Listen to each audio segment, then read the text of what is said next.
नमस्कार साथियों और प्यारे बच्चों, हिंदी की ऑनलाइन क्लास में आपका स्वागत है। हम पढ़ रहे थे विकारी शब्द। विकारी शब्दों में हमने अब तक संज्ञा सर्वनाम का अध्ययन कर लिया है। आज अपना नया बिंदु लेके आए आपके सामने, वो है विशेषण।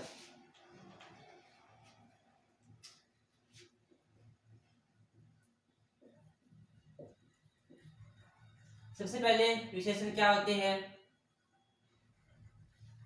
अब तक हम लोगों ने संज्ञा और सर्वनाम पढ़ लिया है। हम पूरे व्याकरण को एक कड़ी में पढ़ रहे हैं। सबसे पहले जो महत्वपूर्ण है उसको पढ़ेंगे, उसके बाद जैसा जैसा व्याकरण का जुड़ाव है, क्रम है, उसी के अनुसार पढ़ते रहेंगे। हमने सबसे पहले संज्ञा पढ़ लिया, सर्वनाम पढ़ लिया। अब संज्ञा के बाद हमने किया सर्वनाम। आज हम कर रहे हैं विशेषण। विशेषण क्या होते हैं? सबसे पहले कि वे विकारी शब्द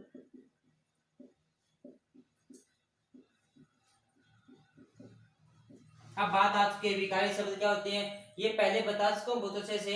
यदि आप नए हैं तो डिस्क्रिप्शन में लिंक दिया हुआ है, वहां जाकर संज्ञा जो टॉपिक था वहां पर विकारी शब्द भी बताया जा चुका है कि संज्ञा, सर्वनाम, विशेषण और क्रिया, ये 4 प्रकार के विकारी शब्द होते हैं। वे विकारी शब्द जो संज्ञा या सर्वनाम की विशेषता बताए।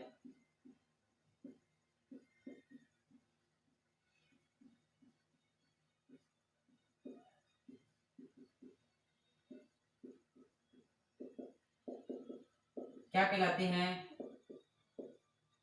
विशेषण कहलाते हैं। यानी विशेषण होते क्या है? संज्ञा सर्वनाम की विशेषता बताने वाले शब्दों को हम क्या कहते हैं? विशेषण कहते हैं। जैसे मान लीजिए काला घोड़ा। काला घोड़ा, अब यहाँ पर क्या है? घोड़ा क्या है? संज्ञा।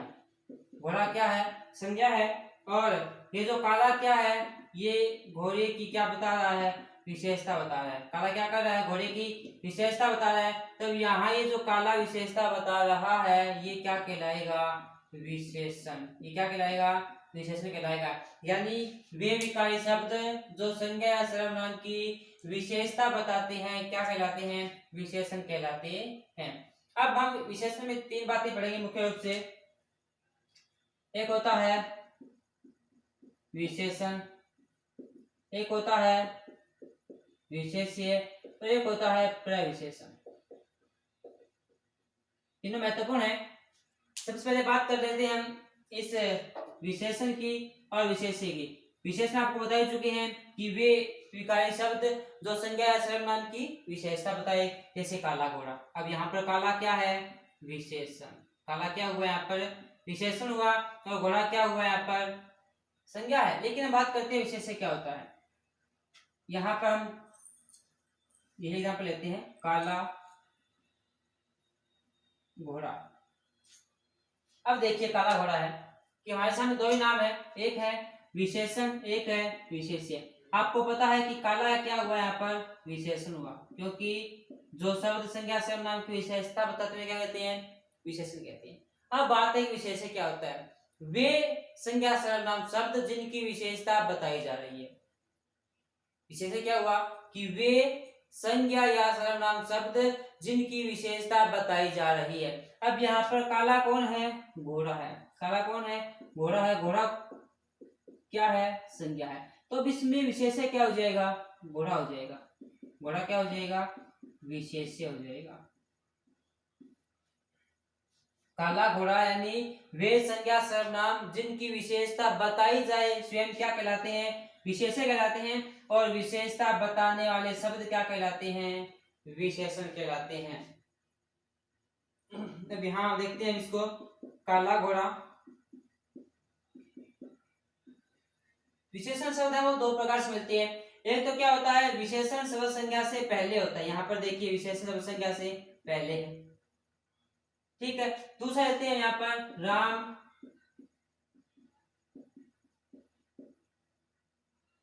ईमानदार है। राम ईमानदार है। अब यहाँ देखिए हमारे सामने 2 बातें हैं। क्या है? एक में तो क्या हुआ कि जो विशेषण है वो क्या है? संज्ञा से पहले है। एक में क्या है? संज्ञा पहले है और विशेषण बाद में है। ये 2 प्रकार होते हैं, 2 प्रकार से मिलते हैं। एक में क्या मिलेगा हमें? विशेषण पहले मिलेगा और संज्ञा बाद में। एक में क्या होगा, संज्ञा या सर्वनाम पहले है, विशेषण बाद में। अब जो ये कंडीशन है कि जहां पर विशेषण पहले होता है, संज्ञा बाद में होता है, उसको पूरे ग्रुप को क्या कहते हैं, विशेष्य विशेषण कहा जाता है। क्या कहा जाता है, विशेष्य विशेषण। यानी जहां विशेषता पहले होगी, संज्ञा बाद में होगा, उस पूरे को क्या कहेंगे, विशेष्य विशेषण कहेंगे। क्या कहेंगे, पूरे को विशेष्य विशेषण कहेंगे। और जहां पर संज्ञा पहले होता है, विशेषता बाद में होती है, तो उसको क्या कहते हैं, इसको विधेय विशेषण के नाम से जाना जाता है। क्या कहते हैं इसको, विधेय विशेषण कहा जाता है। तो यहां तक की बात समझ में आ चुकी होगी कि विशेषण क्या होता है कि संज्ञा सर्वनाम की विशेषता बताने वाले शब्द क्या कहलाते हैं, विशेषण कहलाते हैं। यानी जो शब्द संज्ञा या सर्वनाम की क्या बताएंगे, विशेषता बताएंगे, क्या कहलाएंगे, विशेषण कहलाएंगे। अब विशेष्य क्या हुआ कि वे संज्ञा या सर्वनाम शब्द जिनकी विशेषता बताई जाए, वे संज्ञा या सर्वनाम शब्द जिनकी विशेषता बताई जाए क्या कहलाएंगे, विशेष्य कहलाएंगे। अब यहां देखिए, राम ईमानदार, ईमानदार क्या हुआ, विशेषण हुआ। राम क्या हुआ, राम हुआ यहाँ पर विशेष्य, राम क्या हुआ यहाँ पर विशेष्य हुआ। अब एक में क्या होता है, विशेषण पहले आता है, एक में विशेषण बाद में आता है। जिसमें विशेषण पहले आता है उसको बोलते हैं हम विशेष्य विशेषण बोलते हैं, और जिसमें विशेषण बाद में आता है उसे बोलते हैं विधेय विशेषण। तो यहाँ तक था कि विशेषण क्या है और विशेष्य क्या है, हमने दो बातें यहाँ तक अब पढ़ ली है। अब देखिए आगे, हमने विशेषण पढ़ लिया है, क्या होते हैं विशेषण, और विशेष्य भी पढ़ लिया है। अब है नेक्स्ट एक है प्रविशेषण। क्या है प्रविशेषण, अब देखिए हमने संज्ञा किया, संज्ञा सर्वनाम विशेषण और क्रिया, ये चार विकारी शब्द होते हैं। चार क्या है, ये विकारी है। अब देखिए कि चारों विकारी शब्द हैं, किसी भी शब्द की अपनी अपनी कोई विशेषता होती है, किसी भी शब्द की अपनी अपनी कोई क्या होती है, विशेषता होती है। अब देखिए संज्ञा की और सर्वनाम की विशेषता बताएंगे तो उसको हमने क्या कह दिया, विशेषण कह दिया। कि जो संज्ञा की विशेषता बताएगा, जो सर्वनाम की विशेषता बताएगा, उसे हम क्या कह देंगे, विशेषण कह देंगे। हम बात है कि विशेषण की भी कोई विशेषता बताएगा, बताएगा अवश्य, और क्रिया की कोई विशेषता बताएगा, बताएगा। अब जो शब्द विशेषण की विशेषता बताते हैं उन्हें हम क्या कहते हैं, पर्याय विशेषण कहते हैं। यानी संज्ञा सर्वनाम की विशेषता बताई, उन्हें क्या कहा, विशेषण कहा। जो शब्द विशेषण की विशेषता को प्रकट करते हैं उसे हम क्या कहते हैं, पर्याय विशेषण कहते हैं। यानी वे विकारी शब्द जो विशेषण की विशेषता प्रकट करते हैं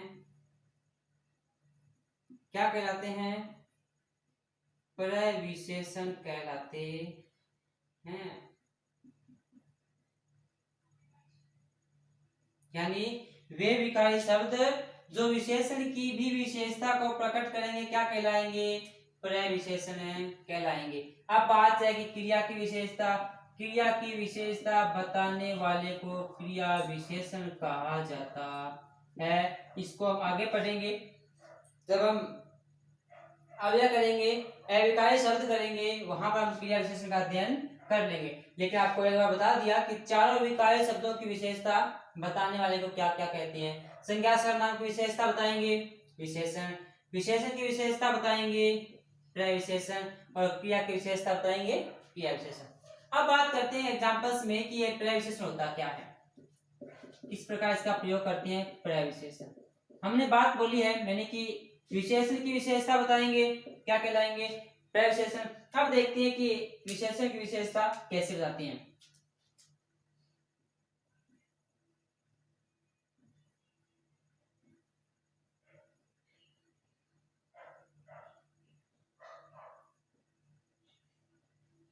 हमारे सामने एग्जांपल है, राम बहुत ईमानदार है, राम बहुत ईमानदार है। अब यहाँ पर देखिए राम क्या है, संज्ञा। राम क्या है, संज्ञा। ईमानदार क्या है, राम की विशेषता है, तो ये क्या हो गया, विशेषण। अब ये जो बहुत शब्द है इस पर ध्यान दे, ये क्या प्रकट कर रहा है, ये किसके बारे में बता रहा है, हमें किसकी ओर संकेत कर रहा है ये बहुत।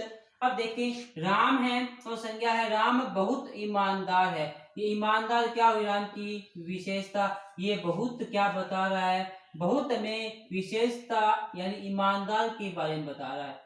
ईमानदार कितना है, बहुत ईमानदार है, यानी ईमानदार शब्द जो विशेषण है इसकी विशेषता कौन बता रहा है, ये बहुत नाम बता रहा है। कौन बता रहा है, बहुत बता रहा है, तो बहुत क्या हो जाएगा यहाँ पर, प्रविशेषण हो जाएगा। बहुत क्या हो जाएगा, प्रविशेषण। यानी जो शब्द विशेषण की विशेषता बताएंगे उन्हें क्या कहेंगे हम, प्रविशेषण। तो यहाँ पर देख लीजिए कि ईमानदार शब्द था, ईमानदार की विशेषता कौन बता रहा है, बहुत बता रहा है, तो बहुत क्या हो जाएगा, प्रविशेषण। और देख लेते हैं,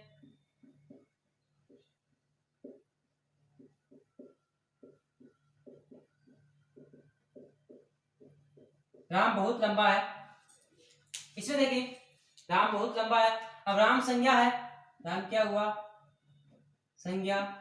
लंबा क्या हुआ, राम की विशेषता, तो ये क्या हो गया, विशेषण। अब ये बहुत है हमें किसकी ओर बता रहा है, बहुत हमें लंबाई की ओर बता, लंबा जो है, लंबा जो विशेषता है उसकी ओर संकेत कर रहा है।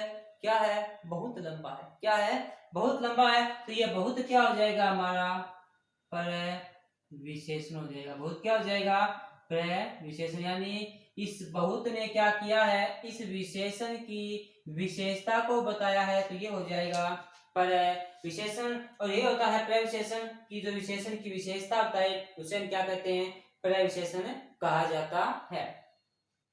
तो ये था विशेषण, विशेष्य और प्रविशेषण। तीनों बात समझ में आ चुकी होगी। उसके बाद हम करते हैं आगे विशेषण के प्रकार भेदों पर चर्चा।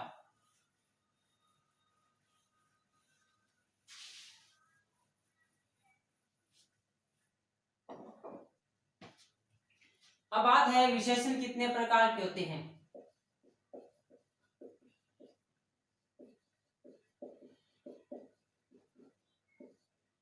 विशेषण के प्रकार, अब बहुत सी किताबों में अभी भी मैं देखता हूं बहुत बार कि विशेषण के अलग अलग प्रकार दिए हुए मिलते हैं।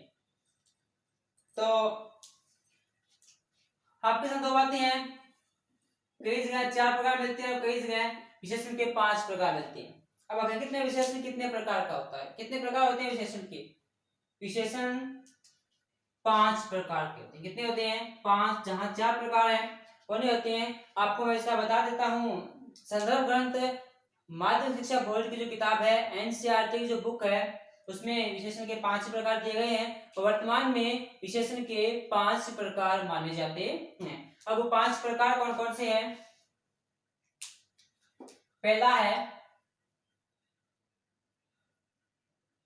गुणवाचक विशेषण।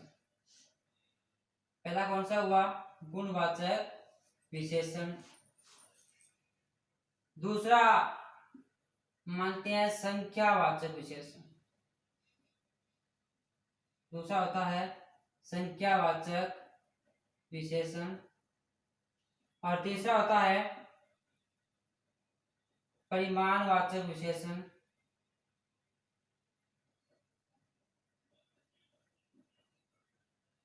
चौथा संकेतवाचक। चौथा कौन सा होता है, संकेतवाचक। इसी का दूसरा नाम होता है सार्वनामिक विशेषण। क्या होता है, सार्वनामिक विशेषण। दोनों नाम क्यों पड़े इसकी हम चर्चा भी कर लेंगे। और पांचवा और अंतिम है व्यक्तिवाचक विशेषण। पांचवा है व्यक्तिवाचक विशेषण।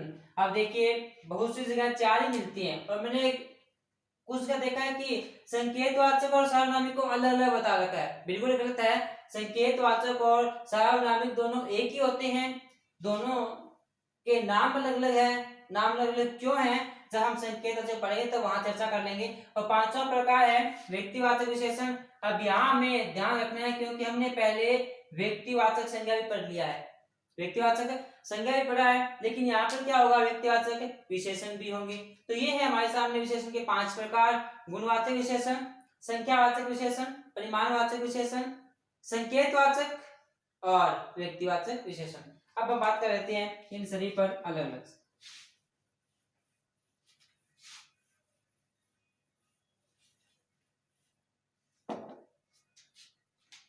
नंबर 1 है गुणवाचक विशेषण। नंबर 1 कौन सा है, गुणवाचक विशेषण। गुणवाचक क्या होता है, देखिए विशेषण में ज्यादा कुछ लंबा चौड़ा नहीं है, 5 ही तो प्रकार हैं। पहला गुणवाचक है, दूसरा संख्यावाचक, परिमाणवाचक, संकेतवाचक और व्यक्तिवाचक। सभी अलग अलग हैं, कहीं पर भी कंफ्यूज होने की आवश्यकता नहीं है। किसी भी प्रकार में आपसी भेदभाव नहीं है, ऐसा नहीं होता है कि हम कंफ्यूज होंगे कि संख्यावाचक होगा या परिमाणवाचक होगा, बिल्कुल नहीं है। ध्यान से देखें, गुणवाचक क्या होता है, ये क्या करते हैं, संज्ञा या सर्वनाम के गुण का बोध करवाते हैं। क्या करवाते हैं, संज्ञा या सर्वनाम के गुण का बोध करवाते हैं।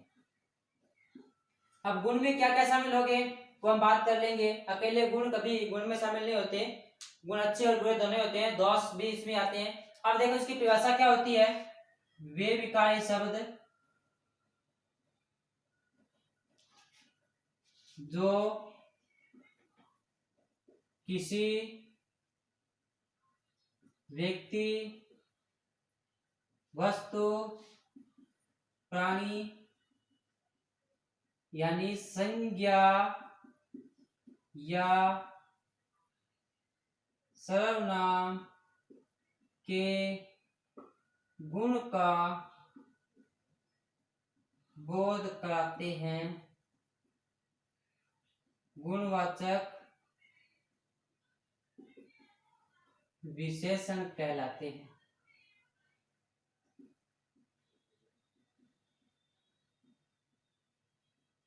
वे विकारी शब्द जो किसी व्यक्ति, वस्तु यानी प्राणी, ये सब क्या होते हैं, संज्ञा क्या होते हैं, सर्वनाम होते हैं। तो संज्ञा या सर्वनाम के गुण का बोध कराते हैं, क्या कहलाते हैं, गुणवाचक विशेषण कहलाते हैं। जैसे राम ईमानदार है, राम ईमानदार है, सीता लंबी है। अब यहाँ देखिए ये क्या है, राम ईमानदार है, सीता लंबी है। यहाँ राम संज्ञा की विशेषता कौन बता रहा है, ईमानदार, सीता की विशेषता कौन बता रहा है, लंबी। तो ये दोनों किस में आएंगे, गुणवाचक विशेषण में आएंगे। किस में आएंगे, गुणवाचक विशेषण में। अब हम बात कर लेते हैं कि गुणवाचक विशेषण में जो गुण हैं वो कितने प्रकार के हैं, किस किस प्रकार को हम गुणों में शामिल करते हैं। तो सबसे पहले बात करेंगे हम गुण में।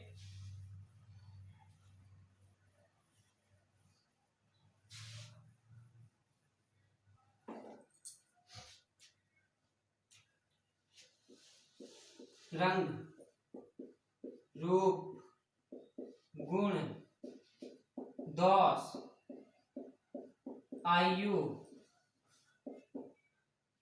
अवस्था, दशा, ये सब क्या है, यानी ये जो जितने प्रकार लिखे मैंने, इन सब के संबंध में बोध कराने वाले शब्द कहाँ शामिल होते हैं, गुणवाचक विशेषण में शामिल होते हैं। जैसे हम बात कर लेते हैं सबसे पहले गुणबोधक की।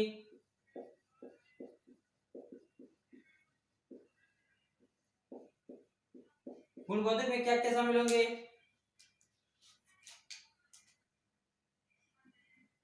अच्छा, भला, ईमानदार आदि। ठीक है, उसके बाद है दोष में आ जाएगा,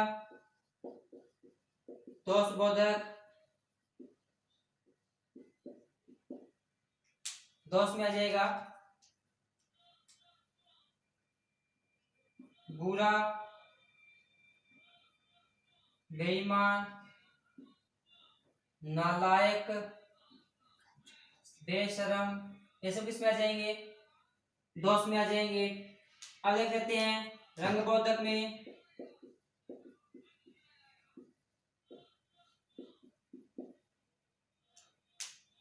रंगबोधक में आ जाएंगे जितने प्रकार के रंग है, लाल, पीला, काला, हरा, संतरी, बैंगनी आदि। उसके बाद है रूप में आ जाएगा, रूपबोधक आ जाएगा। रूप में आ जाएगा जितने भी रूप हैं, सुंदर है, सुरूप है, कुरूप है,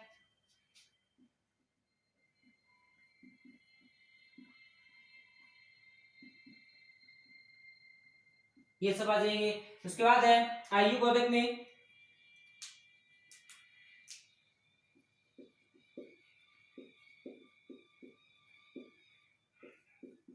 आयु बोधक आ जाएगा जैसे युवा,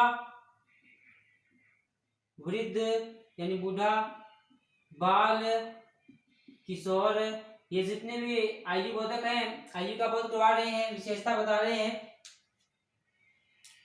तो ये आ जाएंगे आयु बोधक में। उसके बाद है गंध बोधक होता है एक, गंध के बारे में बोध करना चाहिए, गंध बोधक में आ जाएंगे जैसे आता है खुशबूदार, बदबूदार, सुगंधित, दुर्गंधित, ये सब किसमें आ जाते हैं, ये आ जाएंगे गंध बोधक में। और है अपने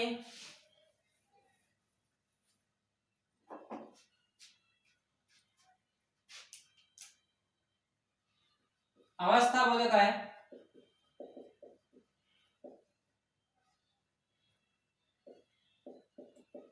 अब अवस्था बोधक में आ जाएंगे हमारे सामने जितने प्रकार की अवस्थाएं हैं, गीला,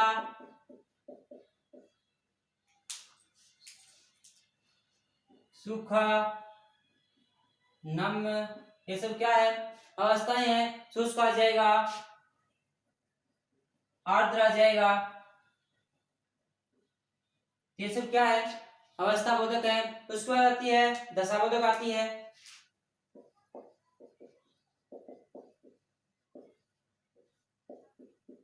दशा बोधक में देखो बीमार है, स्वस्थ है, रोगी है, भला चंगा, रुग्ण है, ये सब क्या है, दशाबोधक है। उसके बाद आता है आकार बोधक आता है, आकार का बोध कराना है जिसमें आएंगे सारे सारे गुणवाचक विशेषण में आएंगे जैसे मोटा, पतला, गोलाकार, त्रिभुजाकार, आयताकार, बेलनाकार, जैसे किसमें आएंगे, आकार बोधक में आएंगे। और एक बच जाता है अपना सप्रश बोधक बचता है,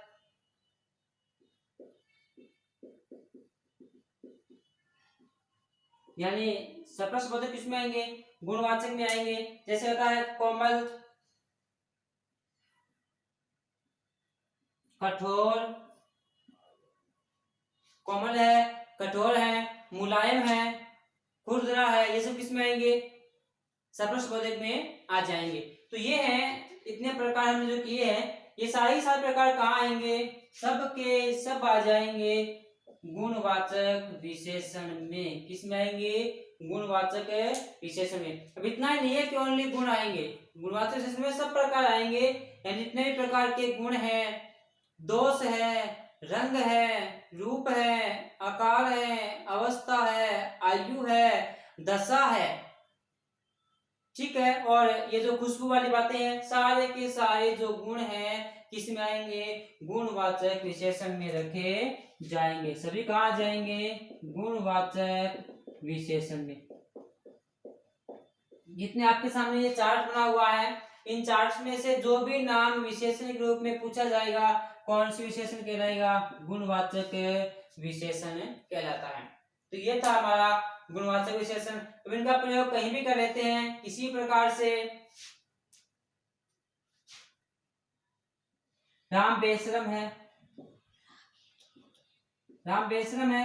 अब यहाँ पर ये जो बेशरम है ये क्या कहलाएगा? गुणवाचक विशेषण कहलाएगा। क्या कहलाएगा? गुणवाचक विशेषण कहलाएगा। आज तो खाना खुशबूदार बना है, आज तो खाना खुशबूदार है। खाने की विशेषता क्या है? खुशबूदार है, तो खुशबूदार किस में आ जाएगा? गुणवाचक विशेषण में आ जाएगा।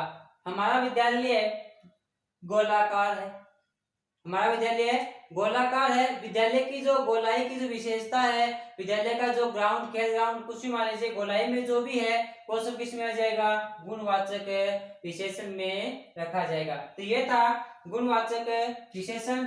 उसके बाद हम बात कर लेते हैं अगले प्रकार की।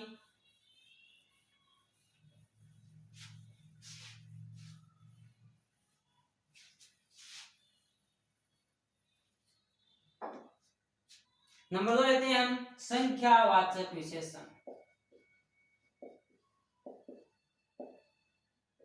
नंबर 2 लेते हैं हम संख्यावाचक विशेषण।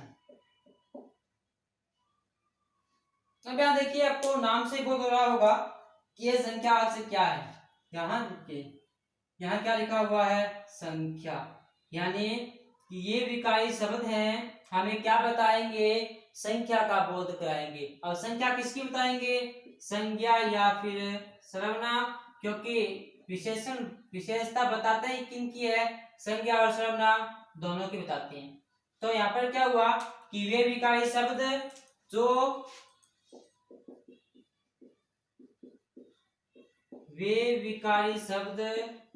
जो किसी संज्ञा या सर्वनाम की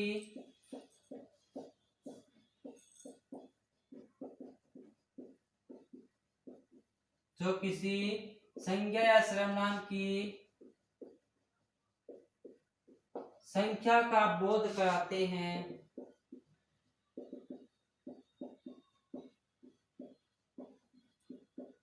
संख्यावाचक विशेषण कहलाते हैं।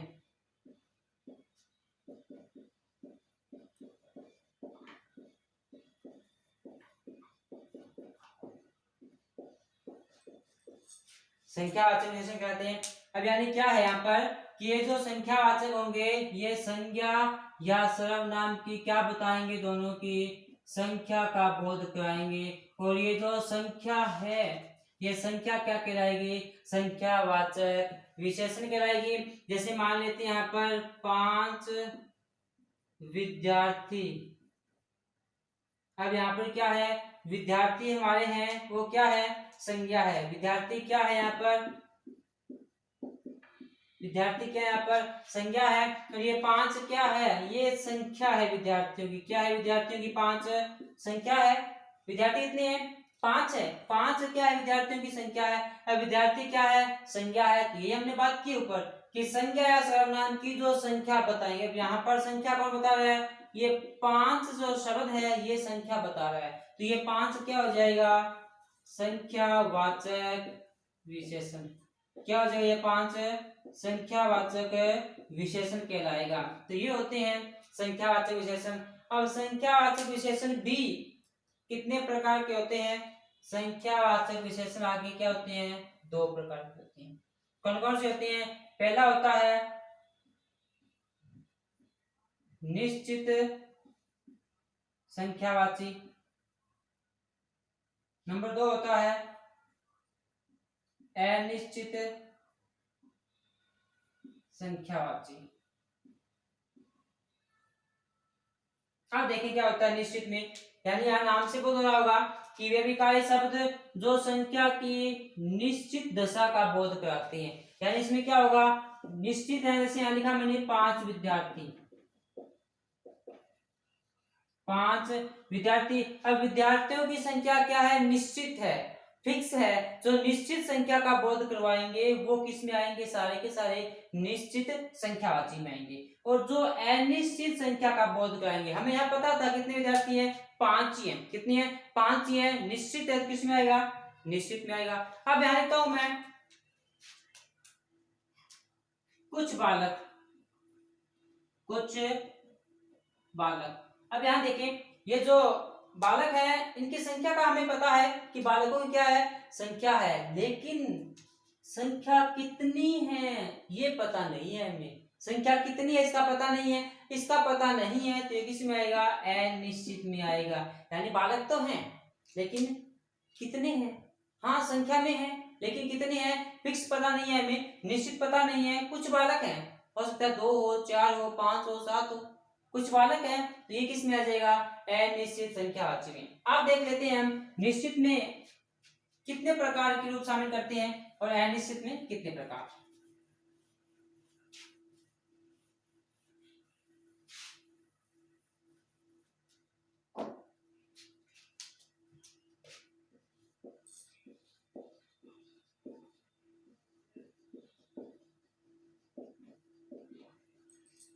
निश्चित संख्यावाची, इसमें अनेक रूप आते हैं। एक तो वो होता है पूर्ण संख्याएं, यानी क्या होता है, तो संख्या पूर्ण होगी,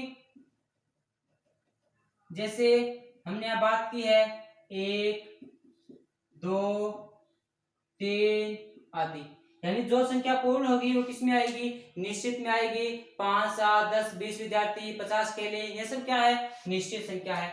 एक होता है अपूर्ण, अधूरी संख्या जो आएगी, जैसे आता है आधा, चौथाई, डेढ़, ये सब किस में आएंगे, ये भी संख्यावाची निश्चित का प्रकार है। आधा, चौथाई, डेढ़, ये सब क्या है, निश्चित संख्यावाची में आएगा। और एक हम देखते हैं क्रम में आती है संख्याएं, है ना, जैसे पहला, दूसरा। अब मैं कहता हूं यहाँ पर राम दूसरे स्थान पर है। अब यहाँ जो दूसरा है हमें पता है संख्या, लेकिन संख्या कौन सी है, निश्चित संख्या है। अब इस दूसरे को अनिश्चित में शामिल नहीं करेंगे, हमें पता है फिक्स है, दूसरा ही है, तो ये क्या है, निश्चित संख्या वाची है। एक आता है 2 गुना, बहुत हम देखते हैं 2 गुना आता है, 3 गुना आता है, तो ये क्या है, 3 गुना, 2 गुना, ये भी निश्चित संख्या आती है। ये भी क्या है, निश्चित संख्या आती है। इसको भी हम अनिश्चित में शामिल नहीं करेंगे। यानी जो 1, 2, 3, आधा, चौथाई, डेढ़, पहला, दूसरा, तीसरा, चौथा, पांचवा जो क्रम में है, और ये जो 2 गुना, 3 गुना पढ़ते हैं, ये सारे के सारे किस में आएंगे, निश्चित संख्यावाची में आएंगे। किस में आएंगे, निश्चित संख्यावाची में आएंगे। उसके बाद है अनिश्चित संख्यावाची।